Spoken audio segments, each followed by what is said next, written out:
여러분 안녕하십니까? 백운기입니다. 신구 권력이 사사건건 충돌입니다. 이번에는 마스크 벗는 걸 갖고 싸웁니다.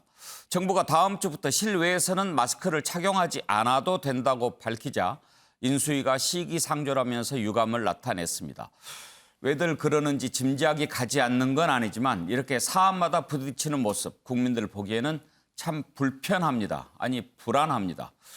오늘은 먼저 지방선거 출마자 한 분 만나보겠습니다. 박형준 부산시장 모셨습니다. 어서 오십시오. 안녕하세요. 반갑습니다. 네, 반갑습니다. 오랜만에 뵙는데요. 네, 오랜만입니다. 예, 이제 1년 네, 1년 한 2개월 예. 접어들고 있습니다. 지난번에 5년이기 부산시장 선거 아니었나요? 저 그랬으면 딱 좋았을 뻔했는데. 예. 예. 그 이제 다음 주부터 마스크 벗는다고 하는데 부산은 지금 코로나 상황이 어떻습니까? 예, 많이 줄어서요. 어제 같은 경우에는 한 2,253명 정도 확진이 됐는데. 정확히 알고 계시는군요. 예. 오늘은 그거보다 더 조금 내려갈 그렇습니까? 것 같습니다. 예, 1,000명대로 내려갈 것 같고요. 예. 조금씩 줄어들어가는 추세이긴 합니다. 네. 거리두기 이렇게 풀린 뒤로 좀 이렇게 지역 상권이나 저 자영업자 하시는 분들 좀 많이 좋아하시죠? 네, 소상공인들은 굉장히 좋아하시고 또 요즘은 그래도 좀 그것 때문에 특히 음식점 같은 경우에는 조금 활성화됐다고 볼 수 있죠. 네. 지난 1년 이렇게 시정하시면서 어떤 부분이 가장 힘드셨나요?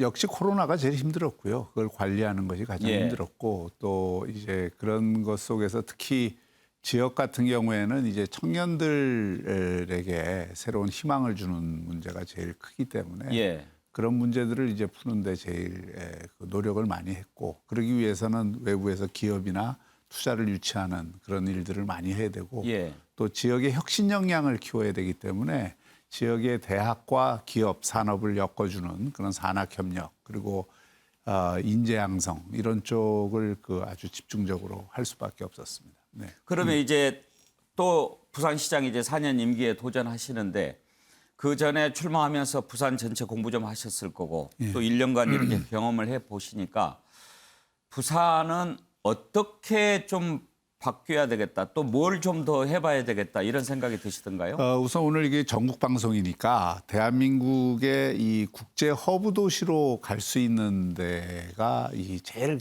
잠재력이 있는 곳이 부산입니다. 예. 왜냐하면 부산은 천혜의 입지를 갖고 있거든요. 저희가 세계 2위 환적항을 갖고 있는데 그것이 뭐 항만이 좋다기보다 입지 자체가 좋은 겁니다. 그러니까 이런 좋은 입지를 가진 곳을 싱가포르나 홍콩 수준으로 못 발전시키면 그게 대한민국의 손해입니다.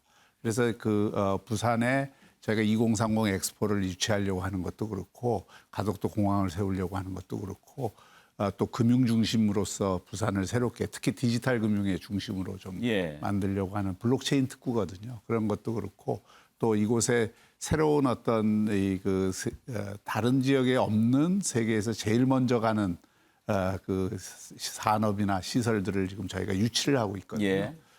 그런 것들도 다 이제 부산을 대한민국의 서울을 중심으로 한 성장축은 이미 성장됐으니까 부산을 중심으로 한 남부권의 성장축을 새롭게 만들 수 있다고 보고 그런 차원에서 저희가 메가시티도 하고 있고 이곳을 역동적인 혁신 지역으로 만들 수 있고 그렇게 되면은 저는 부산을 싱가포르나 홍콩과 같은 또 새로운 대한민국 발전의 추동력이 되는 그런 지역으로 만들 수 있다고 봅니다. 예. 허브시티. 네, 글로벌 허브시티가 될 예. 수 있다고 보는 거죠. 거기로 가기 위해서 가장 필요한 것이 일단 뭐라고 보십니까? 좀 추상적이긴 합니다만은 혁신 역량입니다. 그러니까 지금은 모든 게 수도권으로 집중이 되니까 예. 기업이든 인재든 뭐 이렇게 집중이 되니까 이것을 이제 이쪽에도 혁신 역량을 만들 필요가 있고 그걸 중앙정부가 뭐 떡을 나눠주듯이 이렇게 해서는 안 됩니다. 여기 진짜 떡시루를 만든다고 생각을 하고 여기에 그 기반을 닦아주려고 하는 게 필요하고 다행스러운 것은 작년에 저희가 재작년보다 10배 이상의 기업 유치를 했습니다. 예. 그리고 그런 것이 가능했던 이유는 외국 기업이든 국내 큰 좋은 기업이든 부산의 가능성을 굉장히 높게 평가를 하고 있는 겁니다. 그 잠재력을. 그러니까 그걸 더 끌어들일 수 있으려면 조금 아까 제가 말씀드렸던 그 허브 기능을 할 수 있는 금융, 항만, 그리고 공항, 또 그와 관련된 여러 가지 어떤 인재 양성의 기반으로서의 교육과 산학 협력 이런 것들이 어우러지면 기업이 요즘은 꼭 그렇게 수도권에 집중돼 있을 필요가 없는 거죠. 그리고 그런 부분에서 저희가 새로운 사업들을 많이 하고 있습니다. 하나 예를 들면 유엔에서 유엔 해비태트에서 플로팅 아일랜드 사업을 합니다. 예. 기후 난민들을 위한 그 세계에서 처음으로 그것을 부산 앞바다에 만들기로 엊그제 뉴욕 회의에서 확정이 돼서 그것은 아마 부산에서 이루어지면 엑스포에도 도움이 되지만 앞으로 해상 스마트 시티를 곳곳에 만들 수 있는 미래 대한민국 먹거리를 만들 수 있는 중요한 사업입니다. 부산이 그야말로 퍼스트 무버가 되는 사업인데 그것을 이제 유엔이 공증한 그런 사업을 저희가 하고 있는 것이죠. 그러니까 그런 새로운 사업, 남들이 안 하는 그런 일들을 부산에서 새롭게 벌이는 것이 대단히 중요하다고 생각합니다. 예. 뵈면 꼭 한번 여쭤보고 싶은 게 있었는데 그거 좀 듣고 예. 선거 얘기로 해보죠.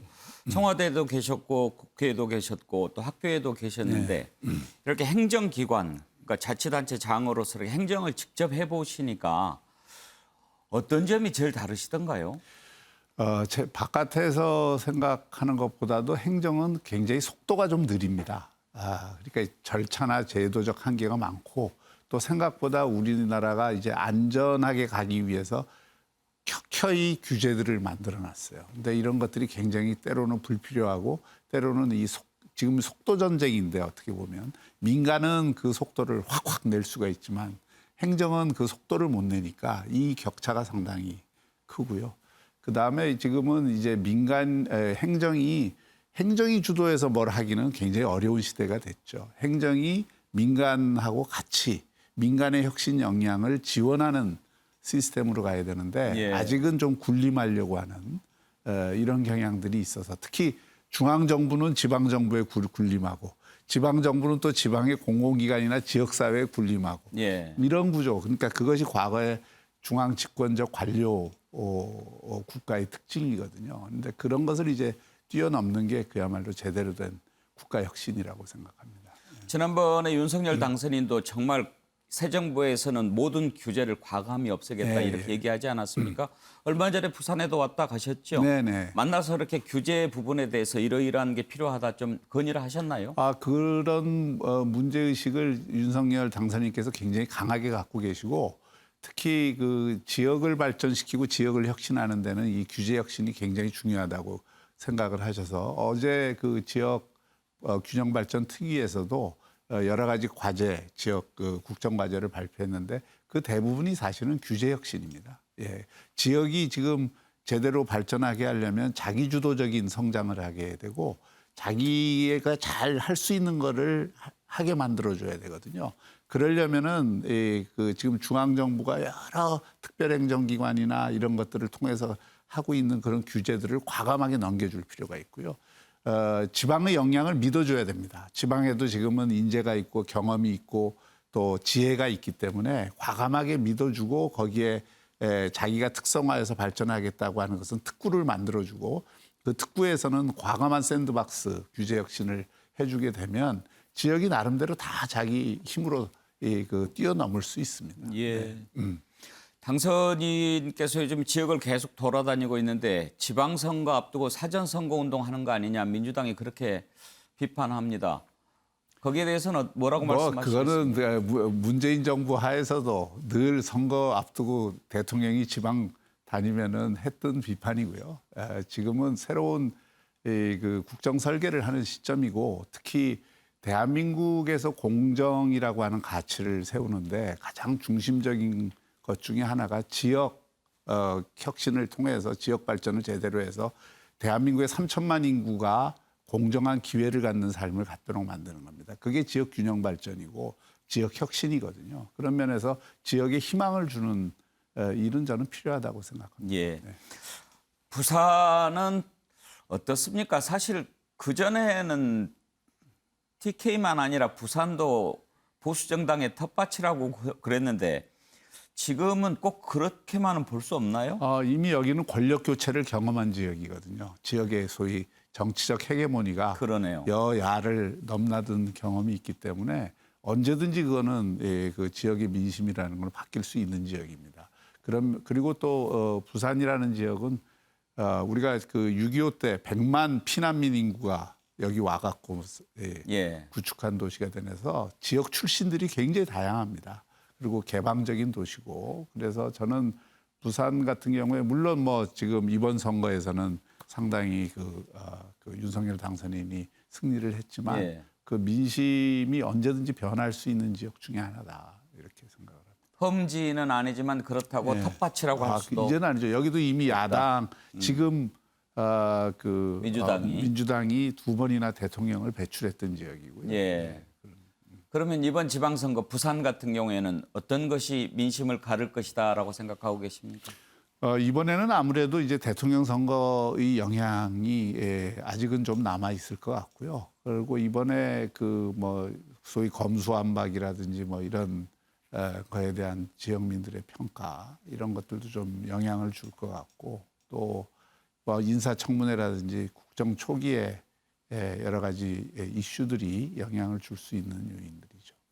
예. 아무래도 이제 그런 부분들 좀 영향이 있겠지만 건강 잘 챙기시길 바라고 네. 나오신 김에 현안 관련해서 좀 한 가지만 여쭤보겠습니다. 이제 문재인 대통령 임기가 얼마 남지 않았는데 사면을 두고 이런저런 전망이 나옵니다. 그런데 오늘 국민청원에 대한 답변을 하면서 특히 이명박 전 대통령 사면에 대해서 찬성하는 의견도 꽤 있다 이렇게 얘기를 했습니다. 네.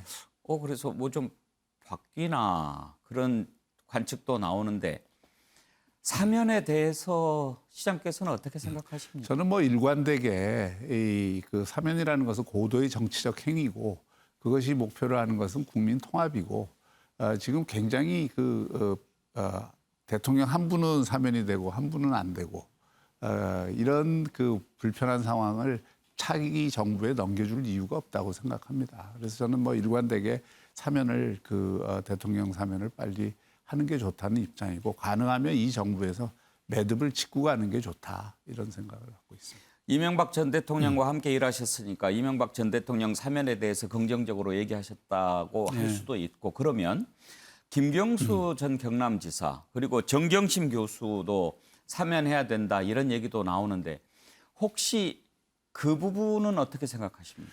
그건 좀 사안이 다르니까 대통령 사면하고 그런 이제 다른 분들 사면은 그 성격은 다른데 그것도 역시 대통령의 고도의 정치적 판단의 대상이라고 생각합니다. 사면권이라는 게 원래 그렇게 대통령에게 주어진 거라고 생각합니다. 예. 대통령께서 국민 여론을 살피고 하겠죠. 예. 통합을 위해서 다 하는 게 좋겠다는 말씀이십니까? 아니면 사안에 따라서 판단해야 저는 그거는 조금 분리하는 게 아마 민주당의 입장에서도 낫지 않을까요? 예. 부산시장은 관저가 있습니까? 관저가 있지만 제가 쓰지를 않고 있습니다. 아, 그렇습니까? 그래서 지금 용역 중이고 예. 시민들에게 돌려드리는 방법을 곧 발표를 할 겁니다. 그러면 그 관저는 지금 뭘로 쓰고 있습니까? 지금은 시민들이 평소에는 개방을 하고 있고요. 뭐 회의 같은 게 있을 때 가끔 사용을 하고 일반적으로는 월요일부터 금요일까지는 다 개방을 합니다. 네. 생활해 보시니까 공간 꼭 없어도 되겠던가요? 공간이 지금 시대에 안 맞죠. 사실은 대부분의 경우에 대통령 같이 특별한 경호가 필요한 자리가 아니라면 공간은 사실 과거의 유물이라고 저는 생각합니다. 그렇군요. 알겠습니다. 건강 잘 챙기시고 다음에 또 뵙겠습니다. 네, 고맙습니다. 고맙습니다. 네, 네. 예, 박형준 부산시장 만나봤습니다. 이슈로 넘어가죠.